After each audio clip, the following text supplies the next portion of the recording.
Welcome to Thuma Mina Teaching. Thuma Mina Teaching converts the South African school curriculum into captivating video lessons and distributes them free of charge on familiar platforms like Facebook and on YouTube. If you have a look at these platforms, make sure you check the description below. In the description, you will find access to presentations and self-marking assessments that accompany the video lessons. In this particular session, we are going to tackle grade 9 history for term 2, which revolves around the Cold War. This session will consist of a few video lessons, and after every video lesson we are going to discuss some questions regarding that video lesson. So make sure that you have a pen or paper ready, or better, your social science workbook, as the video lessons are interactive and engaging. So quickly go and fetch that and be prepared for this session. So what was the Cold War? Let's start with the first video lesson. So the second term, we're going to look at the Cold War. Now, Cold War was a time period that started at the end of the Second World War and ended with the disintegration of the Soviet Union. This time period is marked by extreme tension between Russia and the United States of America. What I usually do in my classroom is I use this metaphor just to give an example of how tension works. If you are close to people and you have a balloon and you just blow it up a little bit, and if you apply pressure to this balloon at this state, nobody's going to be really tense about it. People are just going to go on as normal. But as the tension increases, the less pressure it could handle.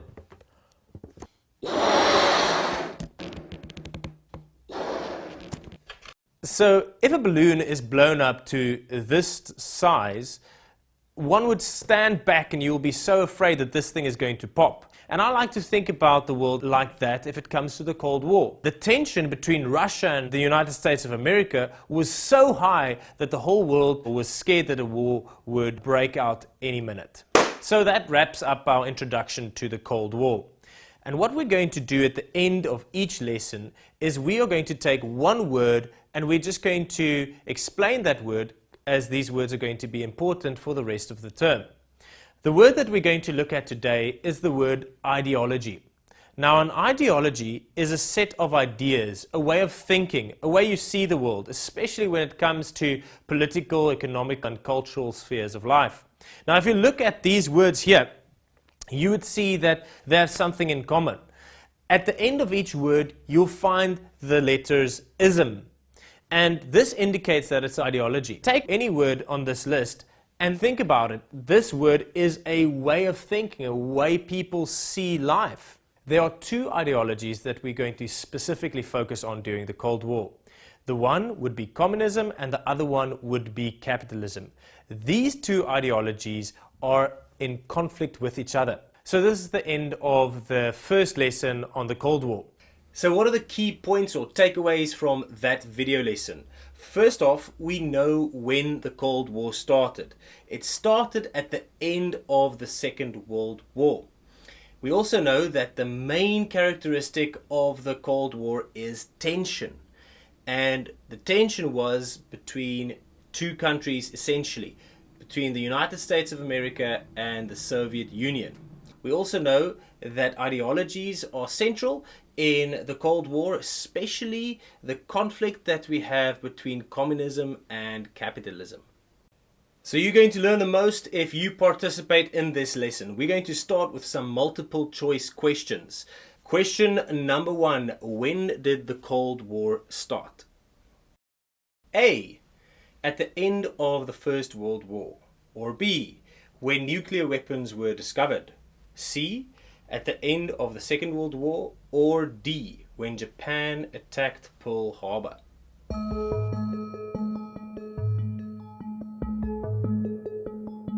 So after each question, we're going to give you 5 seconds to write down either A, B, C, or D, or answer the question, and then we are going to give you the answer. In this case, the first answer is C. It started at the end of the Second World War. So it's not a specific date, it's rather an era. Just that time, just after the Second World War, tensions rose between the USA and the USSR, and that marks the start of the Cold War. So the first question leads to the second question. When did the Second World War end? Is it A, 1914, or B, 1918, C, 1939, or D, 1945?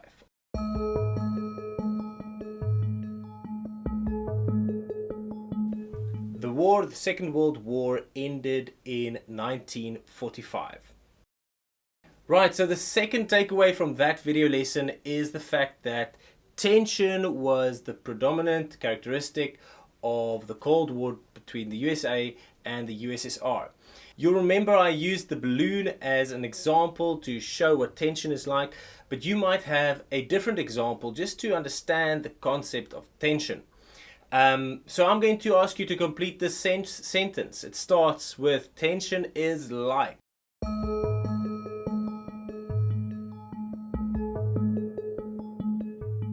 So what example of tension did you have? Here are a couple examples. So tension is like a rope being pulled from two sides and about to snap, or just a fist that is clenched together. Or what about two people entering into a room and everyone knows that they really don't like each other, and there's this awkward feeling and you can just feel that there's tension in the air. It's something that you can experience or feel. And these are all examples of tension, and it's very relevant when it comes to the Cold War. So you may ask, that why is that important? Why is tension important between the USA and the USSR? Many countries don't really like each other.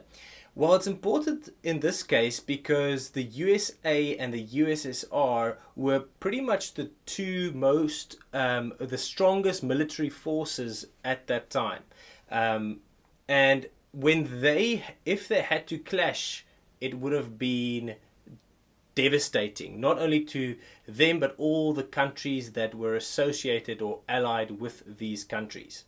Question number 3. So what does the Cold War refer to? Is it A, it refers to a war where there is no significant physical military warfare, but extreme tensions between countries? Or B, it refers to very severe military conflict between countries? Or C, this is when most of the war takes place in winter? Or D, it refers to short wars that do not last more than 3 months?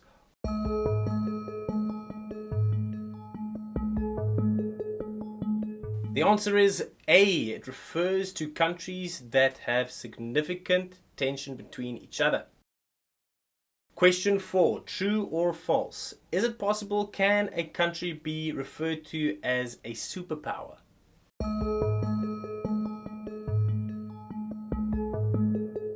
The answer is A. It can be referred to as a superpower. Now, these superpowers have nothing to do with these type of superpowers. It simply means that a country has a dominating power and influence across the world. So if a superpower would make a move, it has a ripple effect across the globe. The third takeaway of that video lesson is that the Cold War was essentially between two superpowers, the USSR and the USA. Now, before I continue, there's something that I would like to just help the learners with. They get very confused between the USSR, the Soviet Union, and Russia, and the confusion between the terms.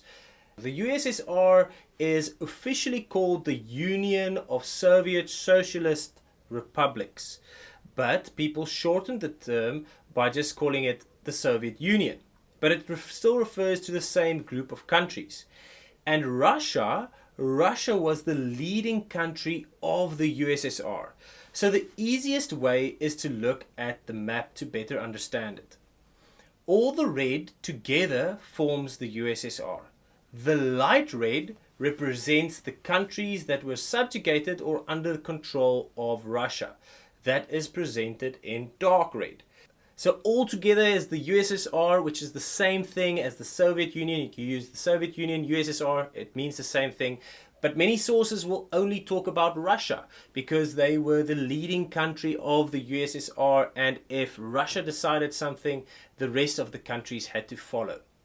So what about the USA? Let's just look at where they are. The USA is on this map indicated in blue, and the USSR is indicated in red, which leads me to the next question. I hope you're ready with your pen and paper. Question number 5.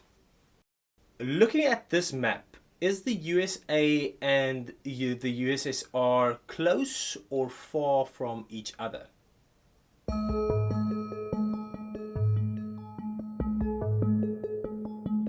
The answer is B. Remember, the world is round, and that means that they are actually very close to each other. Closer than most people think. The closest part between the USSR and the USA is the Bering Strait. Now just quickly, just guess how many kilometers is this closest part. Guess it, and in 3, 2, 1. On this satellite image, you can see it's only 89 kilometers apart. This is the closest part between the USA and the USSR. Question number 6. You'll remember in the video we talked about ideologies and we gave the definition of ideologies. Which ideology was the USSR associated with? Now remember, an ideology refers to a way of thinking or doing, a worldview, a set of ideas. Is it A, communism, B, capitalism, C, democracy, or D, anarchism?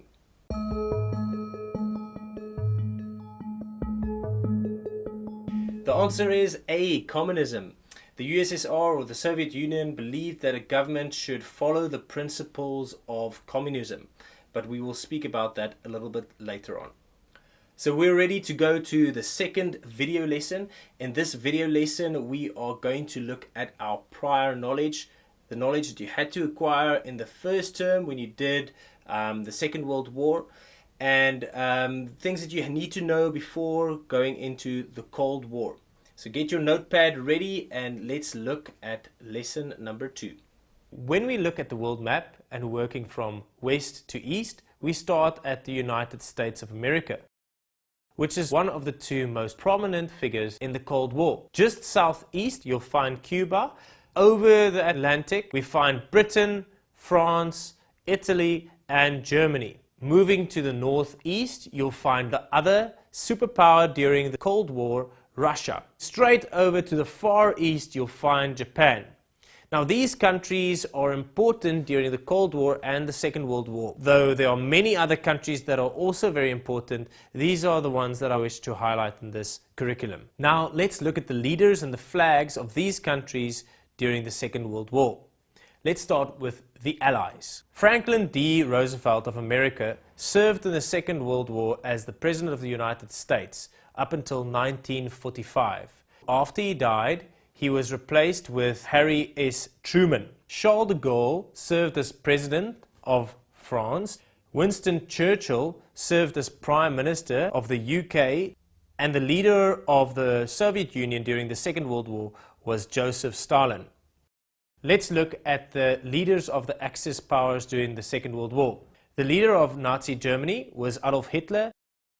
Of Italy, Benito Mussolini. And the Emperor of Japan, Hirohito. Now you might be wondering, why is it important to know what they look like? The flags, the presidents, or even where the country is. In history, we evaluate sources a lot. And in these sources, they would sometimes only use the leader's name or something associated with the country. And it is important to know which country you're talking about in the first place. So for instance, the source could say Stalin didn't agree with this policy. Then the source is actually talking about Russia not agreeing with this policy. Sometimes you have certain images or symbols associated with certain countries. For instance, when it comes to Russia, a bear is many times used to symbolize Russia, and Uncle Sam is used to represent the United States.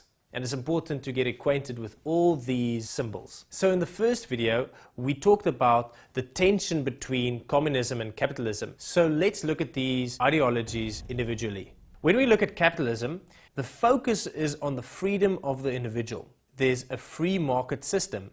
In other words, you can start your own business if you want to. The market is determined by supply and demand. There's a freedom of speech, freedom of the media, and the leader of such a country is elected through a democratic election. Let's move over to communism. In communism, the aspiration is towards a classless system. In a communist country, the state owns everything and there's no free market system. The goal is to centralize the money and to spread it out evenly to all the people of that country. There's no freedom of the press and it is led by a dictator. There's no free and fair elections in these countries. So it's clearly seen that these two ideologies stand in opposition against each other. If I would take one central characteristic in capitalism, it would be freedom. And if I would take one central characteristic in communism, it would be control. So the term that we're going to discuss today is the term Cold War. A Cold War is a state of conflict between nations that does not involve direct military action, but is pursued primarily through economic and political actions. From 1945 till 1991, there was a lot of tension between Russia and America, but it never erupted in full-scale military conflict between those two countries directly, and it remained in this state of tension. Okay, great. So what were the key takeaways from that lesson? We started off by looking at where are the countries situated on a world map that were very prominent during the Second World War and the Cold War. Then we looked at some of the leaders of the Second World War and the Cold War, a special mention to Joseph Stalin and to Harry S. Truman. And then we moved over to the differences between communism and capitalism, and we discussed it briefly. So we're going to take these three takeaways and break them down. Let's start, however, with a couple of questions. Question number 7. Which group of countries were the prominent Allied powers during the Second World War? Is it A, Great Britain, the USA, the Soviet Union? Or B, the Soviet Union, Germany and Japan? C, Japan, the USA, France, Great Britain and Germany? Or D, Germany, Italy and the Soviet Union?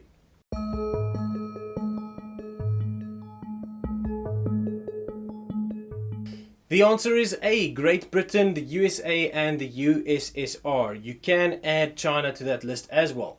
Interesting enough here is, take note, the USA and the USSR, the Soviet Union, worked together during the Second World War. And not obviously during the Cold War, but they worked together as they had a common enemy. Let's move over to question number 8. Who was the leader of the USA at the end of the Second World War and during the start of the Cold War? Is it A, Harry S. Truman, or B, Winston Churchill, C, Adolf Hitler, or D, Joseph Stalin?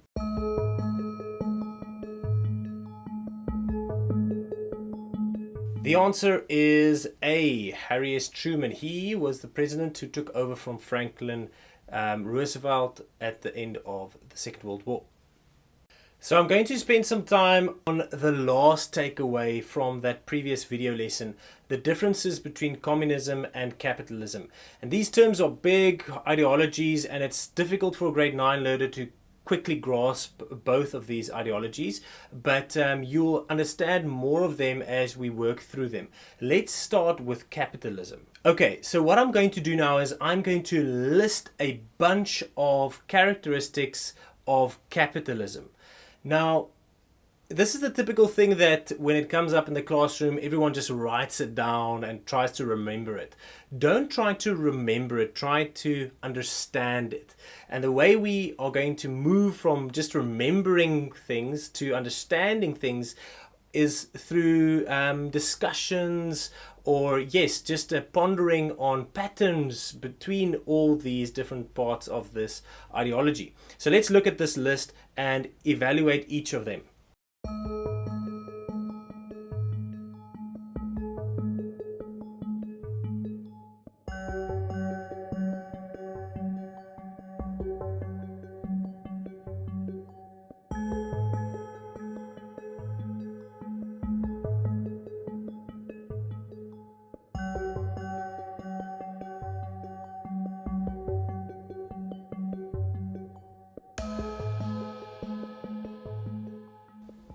Some of you might still find it a little bit confusing, capitalism and communism. Don't stress too much. As we go through the content, through this terms work, you'll start to form an understanding of both ideologies. And on that point, let's move over to communism.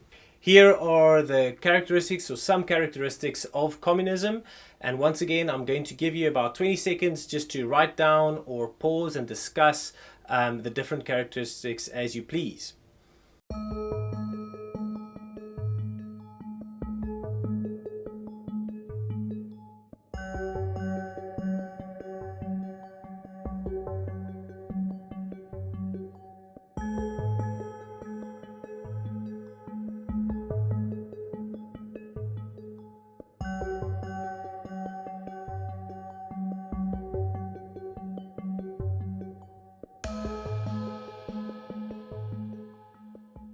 Okay, so now let's put both ideologies up against each other. Here you have capitalism and here you've got communism. Now spend some time just to see what characteristics are pretty much precisely the opposite of each other. So I know some of you might be watching this through the classroom projector, through YouTube. Just pause at this stage and discuss each of these characteristics with your classmates. For instance, what does it mean if a country is democratic? What does it mean if you can privately own something? Or freedom of press, what does that mean in the first place? And as you go through these different characteristics, you'll start seeing patterns of thoughts in the capitalist ideology.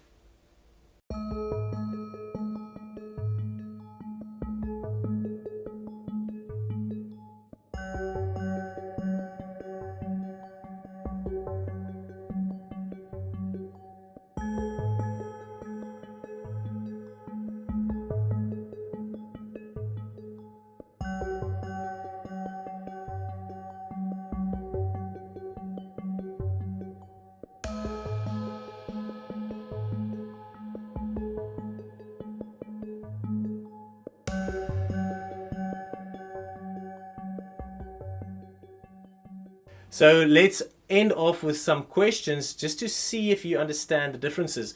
Is the following example associated with communism or capitalism? Mary pursued her dreams and just opened her very own business, a local bakery. Communist or capitalist? In 3, 2, 1. It is a capitalist country because you can privately own a business. Question number 10. In this democratic country, for every 4 years, people are allowed to cast their vote for the political party that they support. Is this typical to a communist country or a capitalist country? It's a capitalist country. Question number 11.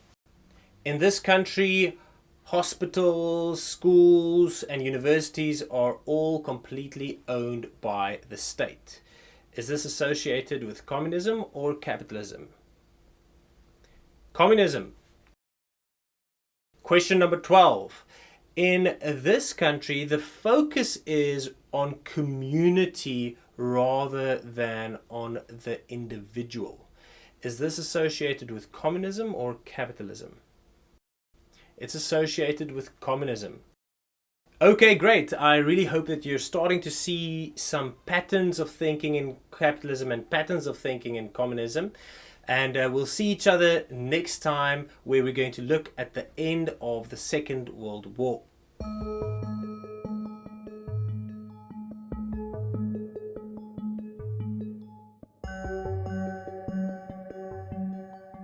We hope you benefited from this video lesson. Our vision at Thuma Mina Teaching is to accelerate access to quality education. And our dream is to see learners across South Africa flourishing academically. We are a non-profit company and we are entirely dependent on public support. We produce lessons at the rate at which they are funded.